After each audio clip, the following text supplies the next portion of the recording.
Hi there. Welcome to Work-Life Harmony. My name is Megan Sumrell. I'm a time management expert for women, and I'm on a mission to bring work-life harmony into everyone's lives. Now, today, I'm going to be having a conversation with a guest, Kimberly Tara, who is going to be sharing with you all some very specific choices that she has had to make about her time and ways in which she has freed up time in some different ways of leaning on getting help and some outsourcing as well. She is juggling 4 young children, ages 6 and under, and a thriving CPA practice. So while I love to come on and share time management tips and strategies with you, I also love it when I have the opportunity to bring in someone who can give a different perspective and share some of their real life scenarios on how they are learning how to create work-life harmony instead of work-life balance. So if you want to continue to get tips like this and hear from some of the amazing guests that we continue to bring here on the show, don't forget to click the subscribe button. And without further ado, let's head on in and meet Kimberly. Hey everyone, welcome back to Work-Life Harmony. I have a fantastic guest for you all here today. I cannot wait for you all to meet Kimberly. I'm going to let her introduce herself here in just a second. Now, if you saw ahead on, maybe if you read up on her and know a little bit about her bio, you'll know she is a CPA. Do not hit pause. Don't panic. We're not here to talk about your taxes today, although I'm sure a conversation may come up around that because of what you do. But you are quickly going to learn all about Kimberly and her life and all that she has going on and is juggling. And we're actually going to hear some real life, a little bit of war stories or not around how to manage a business, a family, all of that. So Kimberly, I would love it if you would introduce yourself and then we will get going. Hi, I am so excited to be here. Thank you for having me, Megan. So like Megan said, I'm Kimberly Tara. I'm a CPA and certified tax coach, but I like to always make sure that I talk about my personal life first because sometimes I just dive right into the profession and forget about them. So I'm a wife. I'm a mom to 4 kids. As of this recording, they are 6, just turned 5 yesterday, 3, and 15 months. So yes, we're crazy. They're all You 22 months apart. The trenches. We are in the trenches, but you know what? We are like ever so teeny tiny, starting to see a glimpse of light at the end with like the 6-year-old and the 5-year-old. Like they get in the car, they buckle themselves, they unbuckle themselves, they listen, they mostly wipe their own butts most of the time. Like, I mean, like really. So we're starting to slowly get to the other side, and we're so glad that we did it because we know that when our youngest is 4 and they're like 4, 6, 8, and 10, man, we are going to be rocking and rolling, and we are planning for that. And and we'll talk about this with like my business and everything, that the vision, like we've got about 2.5 years until we get to that point, and we're very excited for it. So let's see what else. I have 3 businesses. My main business that I run is my tax practice. I've had it for 7.5 years now. We serve CEO mom service providers with tax strategy and tax planning and preparation, all the things that most business owners don't want to do as a business owner. That's the part that we love.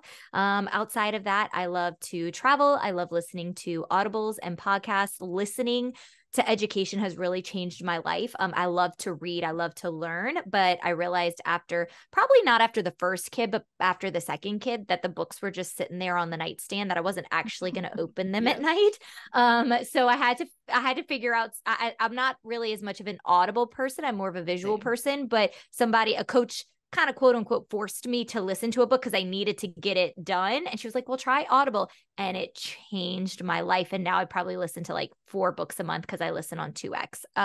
So yeah, that's kind of in a nutshell where we're at. We're in the trenches of a thick personal season, but also doing a lot with my business and my business growth because I'm very mission driven there. So we're just kind of making it happen most days, it feels like. That's amazing. And I always love when I have a guest on to kind of share how we met. So I actually was listening to a podcast and you were the guest on the podcast. But wait, no, I listened to you at the conference in the Well-Oiled Operations Conference or Powerhouse I thought I heard you on a podcast first and reached out to you. No, Isn't that funny? No, you presented. And wait, I was supposed to be there in person. That's right. But 2 days before, my middle child, we had 4 kids. So my second child started projectile vomiting Saturday night. As they do, I was supposed to leave on Monday. Saturday, he starts throwing up on me, on the sofa, on the baby's new blanket. We had like a 3-month-old at the time, and it was like her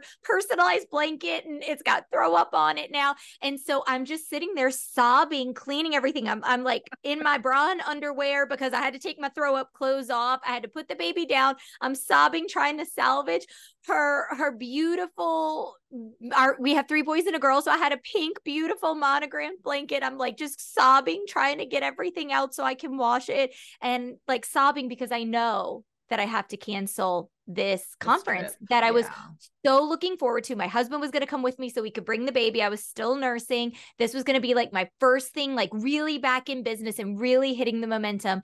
And I'm just sobbing because I know I have to cancel because I can't leave my parents. You know, we were already leaving them with 3 little kids, couldn't leave them with a sick one. So I saw you, and so they were kind enough to send me a virtual link, and you were one of the presenters there. So I think that was the very beginning of our relationship. And isn't that just like a mom's story? It sure is. It sure is. One of the things that I so appreciate about the way you talk about business and motherhood is you're very honest. Would love for you to share some of your journey on figuring out that, guess what? We can't do it all, especially when you have 4 young kids. And maybe share with some of our listeners, how do you make decisions on where to get help and support, and what does that look like for you? Okay, keep me on track here. Okay, so to start, I think I always wanted 2 kids. I'm a planner. Like I am a CPA. I'm a pretty fun CPA. I'm a pretty extroverted CPA. You know, but I'm a fun CPA. I promise. Fun CPA. I was an engineering major first, and I was a pretty fun engineering major. So like my brain does these things, but like I'm actually pretty extroverted. So I really thought that I was going to have 2 kids because I'm a planner. But I think that we were really given 4 kids because it has forced me to let go of things that if you'd asked me 10 years ago before I became a mom, I never would have let go of these things. And so with the addition, with the birth of each child, it's like a slap in the face of how much less time you're going to have now, because now you have this human, this person that you created who needs you, who needs everything from you. And it's not about you, it's about them. But by the time you do that times 2, times 3, times 4, you really have no choice but to simply just let go of things, like just literally let go and say, I can't worry about this, but to also say, how can I get support? Can someone help me do this? And for me, it's been little things like the dishwasher doesn't get loaded the way that I want it to get loaded every night. I don't know if y'all see me on video, but like the anxiety, like it still gives me anxiety thinking about that. Like it's not loaded the way that I want it, but you know what? It's loaded. We have clean dishes the next day, and I didn't have to do it. Same thing with the laundry, right? If my husband does the laundry and it's like, those aren't folded the right way, or you mixed them up because we have 4 bins of laundry, right? But we have clean clothes, and maybe they sit in the hamper for a couple of days. Maybe we're pulling clothes out of the hamper that are not put back in the drawers, but they're clean. And so my kids have clean underwear to wear, right? So it's so funny just how my perception of what's important has really changed, and how the dishwasher is loaded, or how the laundry gets done, or how it gets folded. Those aren't important to me anymore. They were very important to me 10 years ago. Like shouldn't you have me thinking important. About the whole dishwasher thing. Like I have to ask, are you the bowls go on the top rack or the bottom rack person? This is like the never-ending battle in our home. Mostly the bottom, unless the bottom is full, then they go on the top. It's a battle. So in our next house, I've already and it's just so funny, the things that you want, like as a mom, and as you get older and life changes, and like what goes on the Christmas list. And like my wish list for our next house is I want 2 dishwashers. I need 2 dishwashers and 3 ovens and a big pantry and an extra refrigerator. Like these are the things that I need, because sometimes if I'm really cooking for all 6 of us, and then if I cook for my parents or friends or my brother comes, like I need 2 dishwashers. I have to eat a lot of pots. I need a bigger stove. So it's the little things like that that I've learned. Also, saying no to things I started saying no in 2020 when I was pregnant with our third child. I love that. So what does saying no look like for you? Yeah. So saying no over the last couple of years has looked like saying no to things like room mom for the little kids, knowing that there were other moms. Thankfully our kids go to schools where the parents are very involved and there's typically not a shortage of these things. They're usually like, oh, who do we pick? So saying no to those things so that I could, because I was pregnant or because I had an infant or because I was really in a deep year of my business, right? And saying no right now to this is going to allow me to say yes in the future. And I said yes to room mom for my oldest, who's in first grade, and he's been asking, and he's just so excited. He can really appreciate it. He knows when I'm there and why I'm there. And so all of those no's for the last 3 years have led me to the right yes this year for him as a first grader. I love that, because I think sometimes we think no is permanent, and it can, in some cases, maybe it's just a not right now. Yeah. So I've probably learned to say no and truly say no to some things, but you're right. Some things I am saying more of a not right now to than a no. You're right. How do you go about, I know I didn't tell you we were going to talk about this, but I think this is something I hear repeatedly from our listeners, is just how hard it is to say no, right? For all the reasons that the guilt, the shoulds, the whatever. What does your thought process look like in terms of leaning into deciding what does deserve the yes versus the no's? So I'm an Enneagram 3 wing too. So I'm a high achiever with a wing helper. So I want to say yes to everyone and everything. And it became clear. So it must have been 2022. So I was pregnant with our fourth child. We had our blog. We have my tax practice. Our third business is rental property. So I'm not very active in that one. But I had all of those things going on. So I had 3 little kids under the age of 5, 2 businesses, and pregnant with our fourth. And I was like literally trying to do it all. And I realized the blog wasn't really taking off. My tax practice wasn't really taking off. I didn't feel like I was a pregnant mom. I was tired all the time because I was pregnant, right? And it was like this realization, this like, okay, something has to give, and you cannot do it all. Even though you want to do it all, you think you can do it all. And some days you can, like some days I do it all, right? But you can't do it. Like that can't be every day, 365 days a year. It's not possible. I wasn't being good to myself. I wasn't being a good wife. I wasn't being a good friend. I wasn't being a good mom. I wasn't being a good blogger. I wasn't being a good CPA. So I really had to dive deep and say, okay, Kimberly, you're not superhuman. Even though you want to think you are, you're not superhuman. So what does this look like? And so we set the blog up on Evergreen, and the blog is just running on Evergreen with our content that lives there.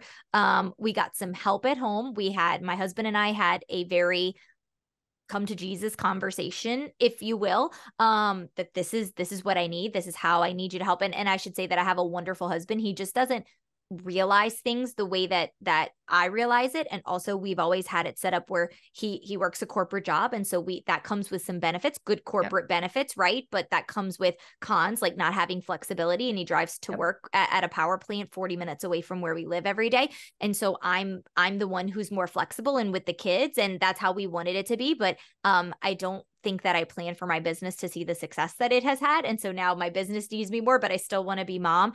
And so it was really, I had to figure out what to let go of, right? So saying no or not right now for me, the blog, I love how you said not right now, because I don't think the blog is a no, the blog is a not right now. Like I've been saying no to it, but I think I like how you said it better. It's a not right now, because I'm really leaning into my tax practice. I love what I do there. And so I'm leaning into being a present mom and running my tax practice.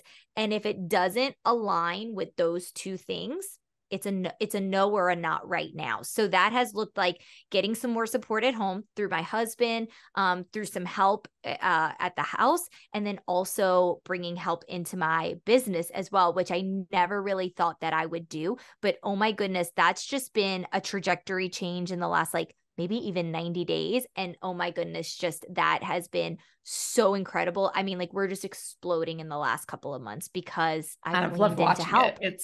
It's amazing. So I think that one of the things you brought up is really important because it hones in on exactly why I cannot stand the phrase work-life balance and why I think it perpetuates more overwhelm for women. You were at a point where you had a lot of things that you were juggling. If you look at the approach a lot of people will give in terms of how to balance it, it's meaning, okay, let's divide our time equally among all of the things competing for my time. Where in some instances, 9 times out of 10, the answer isn't in dividing our time equally, giving the blog the same amount as this business, as that. Instead, what needed to happen was letting something go so that you were happier, you were more harmonious, and that now the things that you're leaning into are what are most important to you, and they're thriving. I mean, to see what your business, the momentum is there, right? Because you can't, I was spreading myself too thin. And so nothing was getting the right amount. My kids weren't getting the right attention. It's not even about the amount, right? It's the quality of the attention. Exactly. And I think you and I have talked about this before where, I thought I was doing the right thing by bringing my computer downstairs and setting them up with Play-Doh and their homework. And I was working on my computer and I thought that was me being with them, right? Like, of course I can talk to them while I'm just typing on my computer and they're playing with Play-Doh, but all they saw was mom on her computer. Because they're little, if they're older and teenagers, they can get it, right? Yep. But at 5, 3, and 1, all they saw was mom looking at the computer and not looking at them. And that needed to change. And so that I think just hearing a few little things like that along the way, like it was really sombering. And then I was also in a mastermind in Q1 of this year, and somebody made a really great point. And this was when I like really doubled down into just the tax practice. She was like, if I can make my main business successful and have it run without me needing to work 50 hours a week and having slim profit margins, it allows me to lean in, because she wanted to give back to new business owners in, I think, the Latino community. And so she was like, if my main business is successful, then I can do more pro bono on that side without having to worry about finances. And so I have a real passion for teaching moms and kids about money, and I want to do it in an extremely affordable way. And so my main business is the catalyst for me to really be able to do that in the future without having to worry about how much it's making, or is it going to support my family, or is it going to support the business? I've got something that is helping me support that education and that brand without having to worry about money. So it's just, it's a mindset shift, right? To a certain extent. I think we think that we're leaning out is actually what sets you up for success to move forward.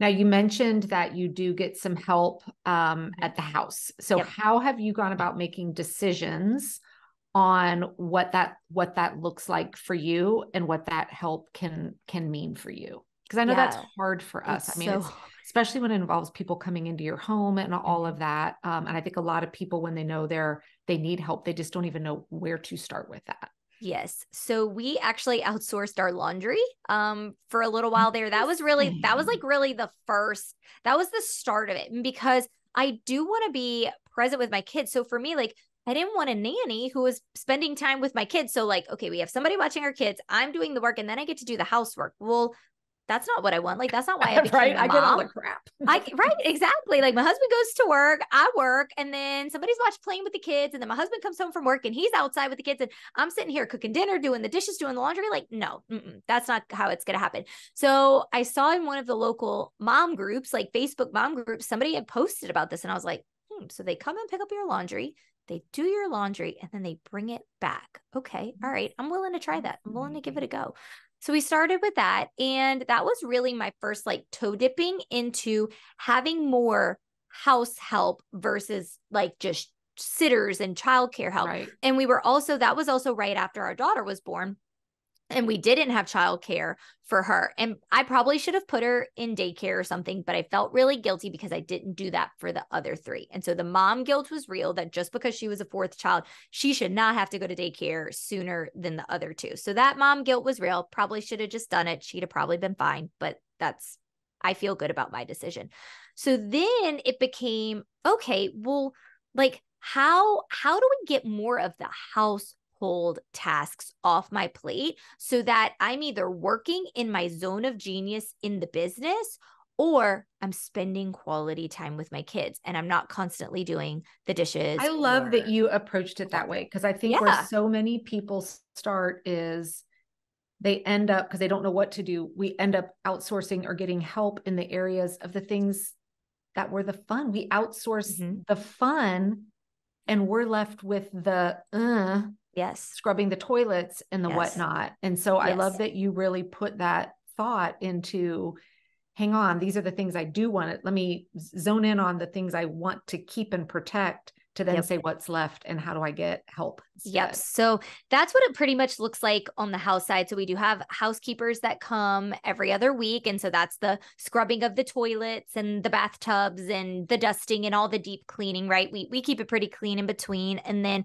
we have somebody that comes and helps, keep up with the laundry, or if she's here, maybe unload the dishwasher and reload the dishwasher, and just all those little tasks that really add up and take time away, so that when the kids get home from school, I sit down and I eat a snack with them while they're eating their snack. So I'm actually getting a snack and I'm spending quality time with them. Then I'm helping them with their homework instead of somebody else helping them with their homework, where it used to be like, okay, I'm saving unloading the dishwasher. And I thought it kind of goes back to that work-life balance, Megan.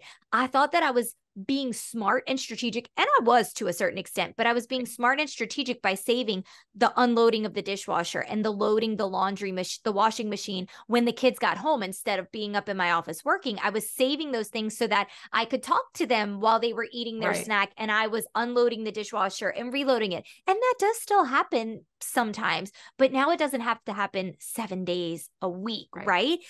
Because the reality is I was still, to them, dividing my time and doing something else instead of just sitting with them for 10 minutes, having a snack after they just got home from school. Oh, so much to think about.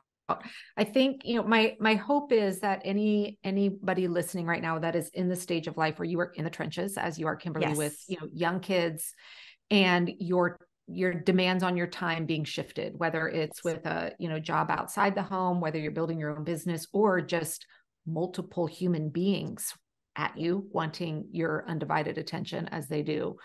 I hope that you've gotten some good takeaways on maybe reframing, thinking about where do you want your time? Where do you not want it? And what might no or not right now look like for you, right? So that you don't feel the burden of either being everything all the time or splitting your time all day long, right? Where we're kind of one hand in here, one hand over there. And I know it's much easier said than done. And we fall off the tracks, and we have to remind ourselves, right? Like this is not perfect. Every day I'm reminding myself, Kimberly, don't do that, right? Like don't do that. Let somebody else do that, or, let that go until the next day. This is a constant reminder. I love that you said that, because I was about to say, so what has been some of the hardest things for you to let go of? But I think it might just be also everything, right? Literally everything. And maybe it's just that reminding ourselves every day of why, right?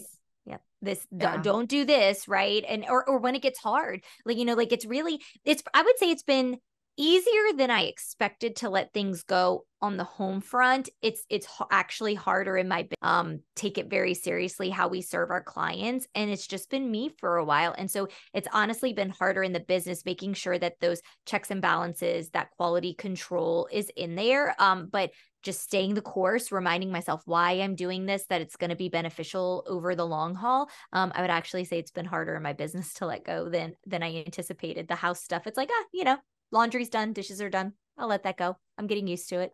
For those listening that do have a business, I would love for you to share a little bit about how you serve your clients and what you do, because it is a very, your approach to CPA and relationships with your clients is very unusual with, I think, with a lot of typical CPA firms that we see out there. And it's incredibly powerful. So I'd love for you to share who you serve and what that looks like. Oh, thank you. Yeah. So we partner with CEO Mom service providers, and we are working with them to basically keep more money in their pockets using their businesses, right? Business owners just have such an incredible opportunity to use the tax code to their advantage, but they don't know how, right? We don't teach money and finances and taxes in school. We should, but we don't here in the US. And even if we did, this gets I don't think really they would down. talk that. Business ownership is a whole other world, right? That's why there are experts like you out there. Exactly. So, and like you said, it's the relationship. And I honestly didn't realize until I started marketing, I haven't marketed my business ever until this year,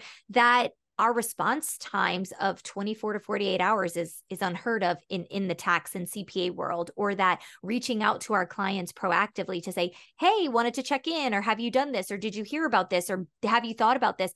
That's very, very unique. I just didn't realize that. That's how I've always served my clients. I believe that you should have a relationship. And look, even if you're not a business owner, your tax professional, if you have someone filing your taxes, you really should have a relationship with them. They should know if you've had a baby that year, or, if you have something going on. So I believe that in this world of finances and money and business, you should really have a relationship with your CPA. And we really lean into that. Our clients just trust us. They know that we have their backs. They know that we're their partners and we care about their business just as much as they do. And so it's just, I love it. I love working with our clients. I love helping them save money, because if you're a mom, if you're a parent, saving money on your taxes could mean one less client that you need to bring on, or somebody else that you can hire to help take things off your plate, right? That's the beauty and the magic of keeping more of your money in your pocket. And so that's what we're here to do and how we serve our clients. I love that. And I've shared in the group with some of my students as well. I've spent my last year in an actual finance program where I was learning a lot. And one of the very first things that he had us doing was like reevaluating our CPA and giving us checklists of like, no, you should have a relationship with them, which was just so, I was like, wait, what? And I will say to everyone listening, Kimberly is one of only 2 CPAs I would recommend to business owners, honestly, because of how you show up and serve and the relationship approach and all of that. Because like she said, without it, there's just so much missed opportunity, and you're very ethical, which to me is super important when it comes to how Didn't we're realize that there were taxes. ones out there who weren't, right? Yes. There are, unfortunately. So yeah. So where is the best place for people to find you? And obviously we'll put links in the show notes as well. Yeah. So if you are a business owner, at Tara CPA Firm on Instagram is the best place to come learn. Send me a DM. I love the voice notes, voice messages on DM. They're my favorite. I think we get to hear everybody's personality. If you're not a business owner, our blog, messywonderful.com, is going to be a great resource for you, especially if you have little kids. It's money, motherhood, travel. We talk about how we always get asked, like, how do you travel with little kids? How do you travel with more than one kid? And I'm just a very logistical person. So I share how we actually do it. And we just share how you can talk about money with your kids, even if you're not a business owner. So that's a really great resource if you're not a business owner. Yeah. And you have a podcast as well. Obviously, if you're listening to this, you're a podcast listener. So where can people find that? Yes. So it's the CEO Moms Building Wealth podcast. And I would say, even if you're not a business owner, there's some really great, great stories on there just about building wealth. And look, y'all, everybody thinks that I mean financial wealth. And I do. I mean financial wealth. But I also believe, and this is why Megan and I get along so well, is, we really believe in that holistic approach to wealth, having calm and inner peace and joy. And there's just time freedom. There's so much more to true wealth than just financial wealth. So we talk about all of that on the CEO Moms Building Wealth podcast. Love it. Oh my gosh. Thank you so much for your time here today, Kimberly. I could always chat with you all day long. I know. Thank you for having me. I love your podcast, and it's such an honor to be a part of it. Well, I'm sure we will probably see you back in future episodes.